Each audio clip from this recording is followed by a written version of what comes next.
ঝালকাঠি জেলা নৈসর্গিক সৌন্দর্যের বিস্তীর্ণ সবুজ মাঠ, গাছগাছালি, নদীনালা নিয়ে অপার সৌন্দর্যমণ্ডিত ছোট্ট একটি জেলা হচ্ছে ঝালকাঠি।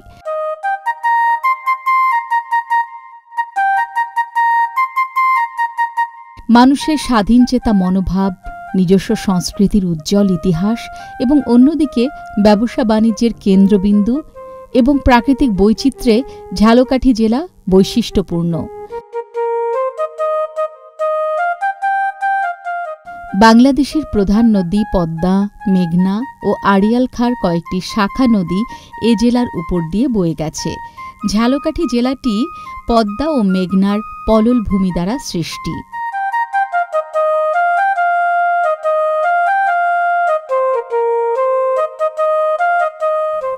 এ জেলার নদী খালে বেশিরভাগই মিঠা পানির প্রবাহ এবং রয়েছে প্রাকৃতিক জোয়ার ভাটা।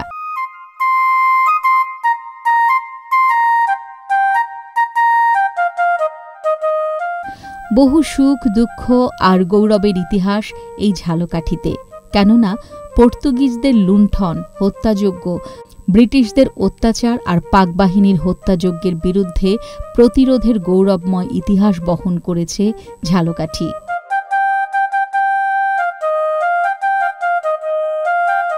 এ জেলার নাম ঝালকাঠি হবার পেছনে একটি জনশ্রুতি আছে। এই অঞ্চলে মানুষ কবে থেকে বসবাস শুরু করেছে তার সঠিক কোনো তথ্য নেই। এ জেলার প্রায় সমগ্র দক্ষিণ অংশ সুগন্ধা বা সন্ধ্যা নদীর চর দিয়ে গড়া। এ নদীর চরে প্রাকৃতিক নিয়মেই সৃষ্টি হয়েছিল গভীর জঙ্গল, আর তা ছিল সুন্দরবনেরই অংশ।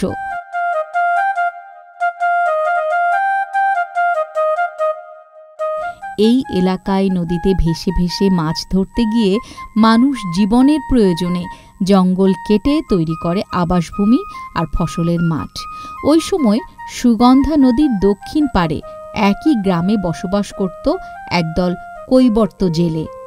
একসময় গ্রামবাসীর সাথে জেলেদের সংঘর্ষ বাধে। এরপর জেলেরা ওই এলাকা ছেড়ে বর্তমান ঝালকাঠির বাসন্ডা খালের পশ্চিম তীরে কাটাবাখারি জঙ্গল কেটে আবাদ করে এবং বসতি স্থাপন করে। সেই সময় এলাকাটির নাম হয় জেলেকাঠি। সময় আর ভাষার বিবর্তনের ফলে বর্তমান নাম হয় ঝালকাঠি। এটি কীর্তিপাশা জমিদার বাড়ি। এটি ঝালকাঠি জেলার কীর্তিপাশা গ্রামে অবস্থিত। এ বাড়িটি ঝালকাঠি সদর থেকে উত্তর পশ্চিম দিকে প্রায় 5 কিলোমিটার দূরে অবস্থিত। এই বাড়িটি প্রায় 100 বছর আগে প্রতিষ্ঠিত হয়েছে।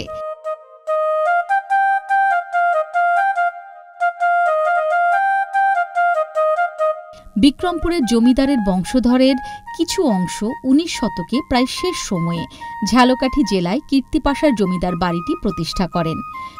বিক্রমপুর জমিদার বংশের রাজা রাম সেনগুপ্ত এই কীর্তিপাশা গ্রামে আসেন। এখানে তার 2 ছেলের 2টি বাড়ি নির্মাণ করেন। বড় ছেলের জন্য পূর্ব বাড়ি, যা 10 আনা বড় হিস্সা জমিদার বাড়ি, আর ছোট ছেলের জন্য পূর্ব বাড়ি 6 আনা ছোট হিস্সা জমিদার বাড়ি হিসেবে পরিচিত ছিল।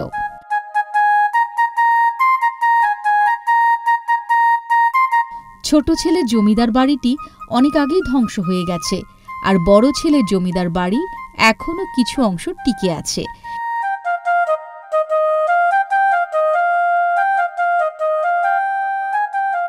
এখানে একটি নাট মন্দির, হলঘর, ছোট ও বড় মন্দির আছে। এই জমিদার বংশে 2 জন বিখ্যাত ব্যক্তি হচ্ছেন রোহিণী রায়চৌধুরী ও তপন রায়চৌধুরী। আমাদের এই কীর্তিপাশা ঐতিহ্যবাহী জমিদার বাড়িটি, এটি আদি জমিদারের নাম হলো দুর্গা সেন। উনি আসছেন ঢাকার পুরাগঙ্গা গ্রাম থেকে, আসে এখানে প্রথম আদি স্থাপনা করেন। তারপরে পরবর্তীতে আস্তে আস্তে সেই বরিশালের পাশে সেই মাধবপাশা থেকে ওখানে এক জমিদার, তার নাম ছিল কীর্তিনারায়ণ। উনি কীর্তিপাশার পাশেই অবস্থান করতেন। উনি আসতেন জমিদার বাড়িতে এই জমিদারদের সাথে পাশা খেলতেন। এই অনুসারেই মূলত কীর্তিপাশার নামকরণ হয়েছে। তো এখানে জমিদারদের মূলত 2টি অংশ, একটি হলো বড় হিস্সা, একটি ছোট হিস্সা। জমিদারদের এক সময় এসে তারা 2 ভাই ছিল। ছোট ভাই মারা যাওয়ার পরে তার ভাই ছেলেকে অত্যন্ত স্নেহ করতে ভালোবাসত, এবং ভালোবাসার জন্য সে নিজের সম্পদ থেকে 2 আনি লিখে দিয়েছে। লিখে দেওয়ার পরে আর ভাগে পেয়েছে 8 আনি, ওই 2 আনি মিলে 10 আনি। তো এই বড় হিস্সাটা হলো 10 আনির মালিক, আর ছোট ঈর্ষাটা ছিল ছোয়ানির মালিক। এই জমিদার বাড়ির মোটামুটি ইতিহাস ছিল। তো দেশভাগের সময় 1947 সালে এই জমিদার আস্তে আস্তে তারা দেশ ছেড়ে চলে যায়। বর্তমানে জমিদার বাড়ির একটি অংশে রয়েছে প্রসন্ন কুমার মাধ্যমিক বিদ্যালয়, আর নাট্যমঞ্চ হলরুমের কাছে রয়েছে কমলিকন্দ নবীনচন্দ্র মাধ্যমিক বিদ্যালয়। আর মূল বাড়িতে জমিদারের অবশিষ্ট অংশ ধীরে ধীরে ধ্বংস হয়ে যাচ্ছে। ইতোমধ্যে লতাপাতা জঙ্গলে জরাজীর্ণ ভবনগুলো ঢেকে যাচ্ছে। যদি সংস্কারের উদ্যোগ নেওয়া না হয় তাহলে অচিরেই ইতিহাস মুছে যাবে।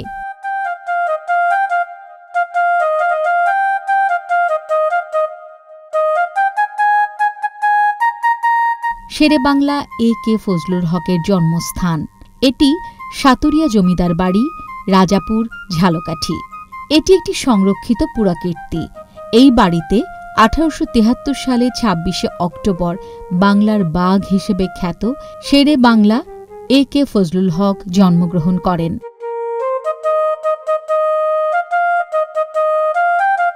17 শতকে এই জমিদার বাড়িটি স্থাপিত হয়েছিল বলে জানা যায়। এটি হচ্ছে শেরেবাংলার মায়ের বাড়ি। মাতুলালয়ের এ বাড়িতে ফজলুল হক তার শৈশব পার করেছেন এবং প্রাথমিক শিক্ষা গ্রহণ করতে তিনি এ বাড়ির মক্তবটি ব্যবহার করেছেন। শৈশব ছাড়াও তিনি এখানে কর্মজীবন ও রাজনৈতিক জীবনের অনেক সময় ব্যয় করেছেন।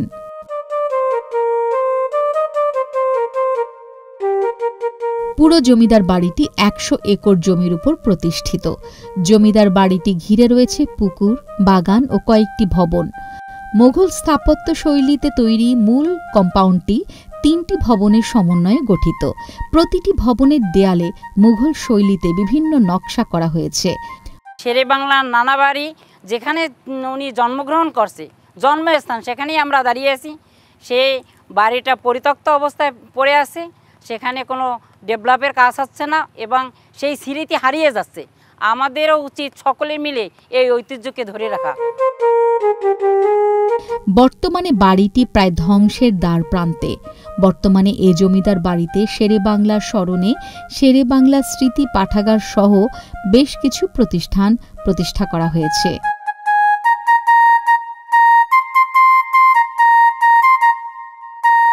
গাবখান সেতু বাংলাদেশের পিরোজপুর জেলার সাথে ঝালকাঠি জেলার সংযোগকারী একটি খাল।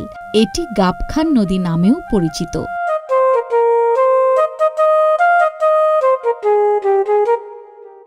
ঢাকা মংলা ও চট্টগ্রাম মংলা নদীপথের দূরত্ব 118 কিলোমিটার কমানোর লক্ষ্যে পিরোজপুর জেলার সন্ধ্যা নদীর সাথে ঝালকাঠি জেলার সুগন্ধা নদীকে সংযুক্ত করতে 1918 সালে এই খাল খনন করা হয়। এই খালের দৈর্ঘ্য 18 কিলোমিটার।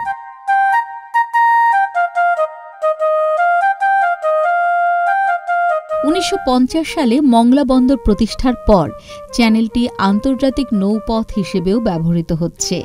এটি বাংলাদেশের সুয়েজ খাল হিসেবে পরিচিত।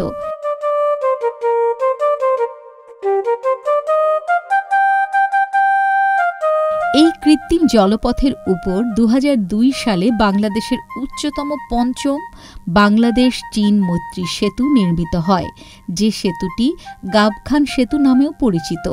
দুই পাশে সবুজের সমারোহ নিয়ে বয়ে চলা এই খালটি সৌন্দর্যের দিক থেকে অদ্বিতীয়। প্রায় শতাধিক বছরের প্রাচীন গাবখান চ্যানেলের নৌপথের রূপে বিমোহিত হওয়ার সাথে নতুন মাত্রা যোগ করতে শতবর্ষের কোনো স্টিমারের ফ্রন্ট ডেকে চড়ে বসতে পারেন। 60 ফুট উঁচু এই সেতুটির অপূর্ব নির্মাণ শৈলী অন্যান্য সেতু থেকে একে দিয়েছে বিশেষ স্বতন্ত্রতা।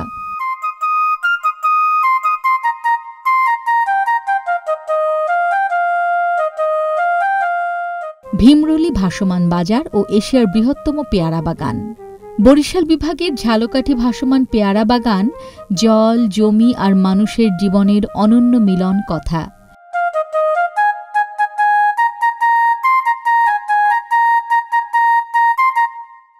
বাংলাদেশের দক্ষিণ অঞ্চলকে দেখলে বোঝা যায় নদীমাতৃক ভূখণ্ডের আসল বাংলার প্রতিচ্ছবি। খাল আর জলাশয়ে ভরা এই অঞ্চল প্রকৃতির এক অপার সৌন্দর্যের ভাণ্ডার। এখন শুধু সৌন্দর্যের জন্য নয়, জীবন জীবিকার প্রয়োজনে এই এলাকার মানুষ পানির সঙ্গে একাত্ম হয়ে বেঁচে থাকার পথ খুঁজে নিয়েছে। ভাসমান হাট বা বাজার বরিশাল, ঝালকাঠি আর পিরোজপুর জেলার বিস্তীর্ণ এলাকা জুড়ে ছড়িয়ে আছে এমন দৃশ্য।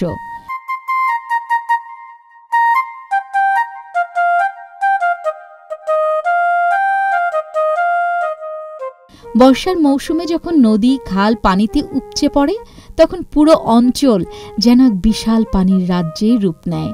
আর পানির রাজ্যে নৌকায় ভেসে বেড়ানো, পেয়ারা কৃষক, ক্রেতা ও দর্শনার্থীদের ভিড় সব মিলিয়ে এটি হয়ে উঠেছে বাংলাদেশের এক অনন্য কৃষি ঐতিহ্য। এটা মূলত হচ্ছে আমরার পেয়ারার জন্য হচ্ছে ঐতিহাসিক একটি জায়গা। দেশের বিভিন্ন জায়গা থেকে এই জায়গাটা দেখার জন্য এটা একটি দর্শনীয় জায়গা হিসাবে পরিচিত হয়ে গেছে, যার কারণে দেখার জন্য বিভিন্ন জায়গা থেকে লোকজন আসে। পেয়ারা চাষের ইতিহাস এ অঞ্চলে বেশ পুরনো। প্রায় 2 শতাধিক বছর আগে এখানকার কৃষকরা লক্ষ্য করেন পেয়ারা গাছের জন্য আলাদা করে উঁচু জমির প্রয়োজন হয় না। নদী খালের তীর ঘেঁষে এমনকি পানি জমে থাকা অনাবাদি জমিতেও পেয়ারা সহজেই জন্মে। তখন থেকেই পেয়ারা বাগান তৈরির প্রচলন শুরু হয়, অর্থাৎ ছোট ছোট জমির টুকরো ঘিরে পানি রেখে তার মাঝখানে গাছ রোপণ। বছরের পর বছর এভাবে কৃষকরা জল ও জমির মাঝখানে পেয়ারা চাষ করে আসছে। এই জায়গাতে আপনার পেয়ারা পার্ক, তারপর প্রাকৃতিক সৌন্দর্য পুরোপুরি ভরপুর।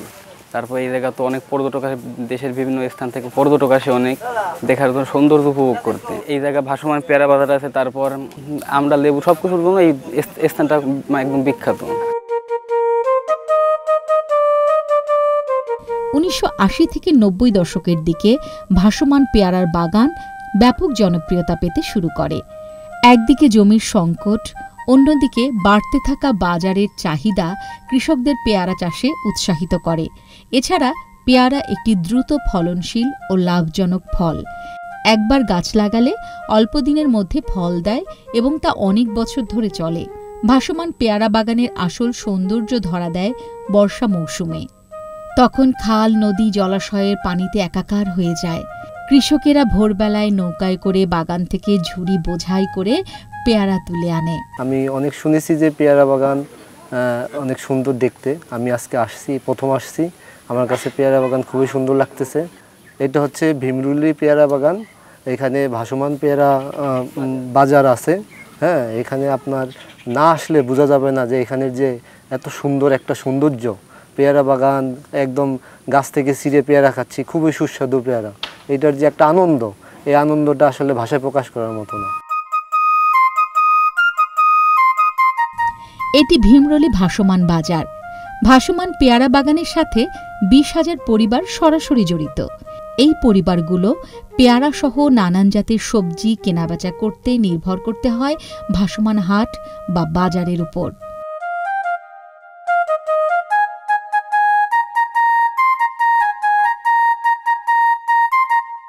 বাংলাদেশের দক্ষিণ অঞ্চলের ঝালকাঠি জেলার ভাসমান হাট। এ হাটটি সারা বছর জুড়ে প্রতিদিন বসলেও প্রাণ ফিরে পায় বর্ষার পেয়ারা মৌসুমে। ঝালকাঠি জেলা শহর থেকে প্রায় 15 কিলোমিটার দূরে ভীমরুলি গ্রামের আঁকাবাঁকা ছোট সরু খাল জুড়ে সপ্তাহের প্রতিদিন সকাল থেকে সন্ধ্যা পর্যন্ত চলে বেচাকেনা বা বিকিনি। গত বছরের মনে করেন প্রায় 3 মনের টাকা, 3 মন না, 3 মনেরও বেশি টাকা 1 মনে আসে। কারণ গত মান 200 টাকা বিক্রি করছে, এবার বিক্রি করি এখনও 900 টাকা মন। এই ভাসমান বাজারও 71-এর আগে হইতে। ভাসমান বলতে এটা তো নৌকায় নিয়ে আসে, এই যেমন ব্যাপারী আছে সাইডে, এরা কিনে নেয় ঢাকা, খুলনা, বিভিন্ন এলাকায় আর কি এইটা বিক্রি হয়।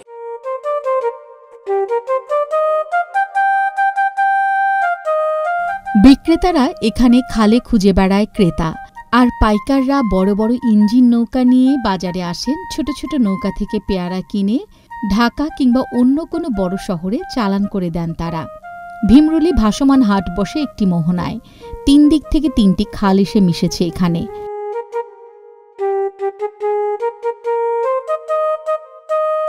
ভাসমান বাজারের উত্তর প্রান্তে একটি সেতু আছে, সেখান থেকে বাজারটি খুব ভালো করে দেখা যায়।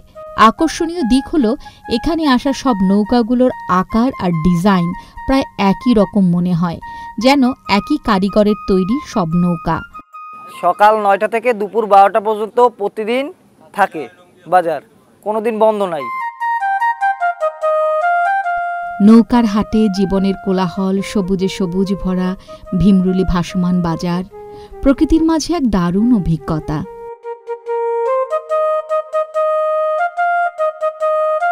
সারি সারি নৌকায় পেয়ারার বাজার, এ যেন এক অন্যরকম দুনিয়া।